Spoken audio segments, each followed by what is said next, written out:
Hello বন্ধুরা, good morning সবাইকে। সবাই কেমন আছো? আশা করি সবাই অনেক অনেক ভালো আছো, আমরাও ভালো আছি। তো মিষ্টি মিষ্টি সকালে সবাইকে জানাই শুভ সকাল। তো দেখো কি সুন্দর লাগছে, আর প্রচণ্ড হাওয়া ছেড়েছে। রৌদ্র উঠেছে প্রচণ্ড, কিন্তু তার মধ্যে হাওয়াও ছেড়েছে। কালকে অনেক ঝড় বৃষ্টি হয়ে গেছে, আজকে সকালবেলা ঘুম থেকে উঠেই দেখি প্রচণ্ড রৌদ্র উঠেছে। তো সকালে আমি বেশি সব কাজ সেরেই চলে এসেছি তিল নাড়তে। তিলগুলো সকাল সকাল না নাড়লেও নয়, তাই তিলগুলো নেড়ে দিলাম। আর তারপরে রোদ্দুর চলে গেল, এ দেখো পুরো ছোঁয়া হয়ে গেছে, এখন মেঘলা মেঘলা। কি বলবো, তিলটা সবে নেড়ে উঠলাম আর রোদ্দুরও চলে গেল। প্রচণ্ড গরম লেগে গেছে, ঘরে এসে বসেছিলাম। তারপরে রান্না করেছি পাতলা করে মুসুরির ডাল, ভাত, আলু ভাজা। তো দেখো এখনও বিছানা তুলে নিয়ে ঘরটা আবার ঝাড় দিতে হবে, দেওয়া হয়নি। তারপরে অঙ্কুশকে নিয়ে দেখো দাঁড়িয়েছি আর রান্না করছি। আর অঙ্কুশের তোমাদেরকে একটু দেখাতে এসেছিলাম, অঙ্কুশের নাকের উপরে কী একটা হয়েছে আমি জানি না।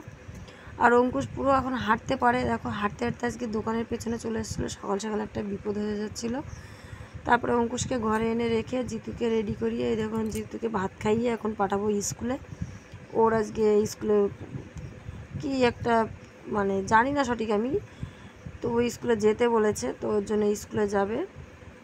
তারপরে জিতুকে এখন ভাত খাইয়ে দিচ্ছি। আর জিতুকে প্রথমে ভেবেছি জিতু ভাতটা খাবে না, আমি অনেকটাই ভাত নিয়েছিলাম, কিন্তু জিতু বলছে মা অনেক টেস্ট হয়েছে, অনেক ভালো হয়েছে, আমি আরও ভাত খাবো। তোকে আবার কটা ভাত খাইয়ে দিলাম।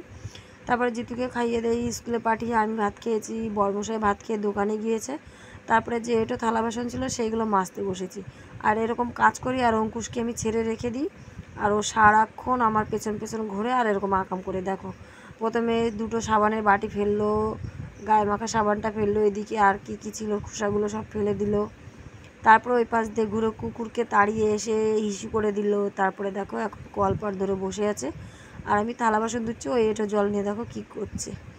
তো যাই হোক, ওকে এখন স্নান করাবো, ওর জন্য আর ধরলাম না, ওকে রেখে আমি থালা বাসনগুলো ঘরে রাখতে চলে গেলাম। তারপরে গরম জল নিয়ে এসেছি, গ্যাস থেকে গরম করে নিয়ে এসেছি, এখন ওকে স্নান করাবো। তো ওকে একটু বসিয়ে দিলাম।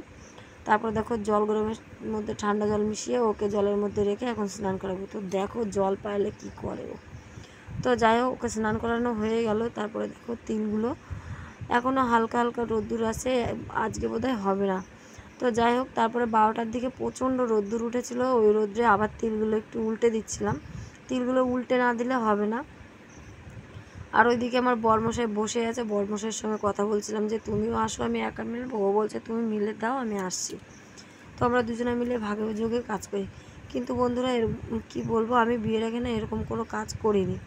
এই জমির ফসল নেওয়া কাজগুলো আমি বিয়ের আগে মানে কখনোই করতাম না। আর যদিও আমাদের ফসল করতো, বাবা মা দুজনে মিলেই করতো, আমাদের করতে দিত না।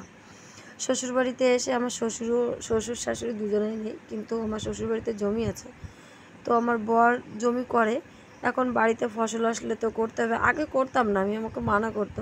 তারপরে দেখি বরমশাইয়ের প্রচণ্ড কষ্ট হয়ে যায়, তো দুইজনে মিলে এখন ভাগ করে করি। কিন্তু প্রচণ্ড রোদ্দুর, এই রোদ্রে থাকলে মানুষ কালো হয়ে যায়। অনেকেই বলে কালো হয়ে যায়, এই করা যায় না, তা করা, মানে অনেকে অনেক রকম বলে। তো উঠোন দিয়ে যেই যায় আমাকে অনেকে অনেক কিছু বলে যে তুমি এটা পারো ওটা পারো। আমার হ্যাঁ, কেন পারবো না, আমরা দুজনে মিলে ভাগযোগ করে ফেলি। তো তারপরে এখন 3:30 বাজে, এখন রোদ্দুর নেই, উঠানে পুরো ছোঁয়া পড়ে গেছে। এইদিকে গাছগুলো দেখতে পাচ্ছ, এই গাছের সব ছোঁয়া পড়েছে। আর কি সুন্দর হাওয়া দিচ্ছিল, মনে হচ্ছে এখনই বৃষ্টি আসবে। তো দেখো কীরকম হাওয়া হচ্ছে, তোমরা দেখেই বুঝতে পারছো, এত জোরে হাওয়া হচ্ছে, মনে হচ্ছে এখনই বৃষ্টি চলে আসবে।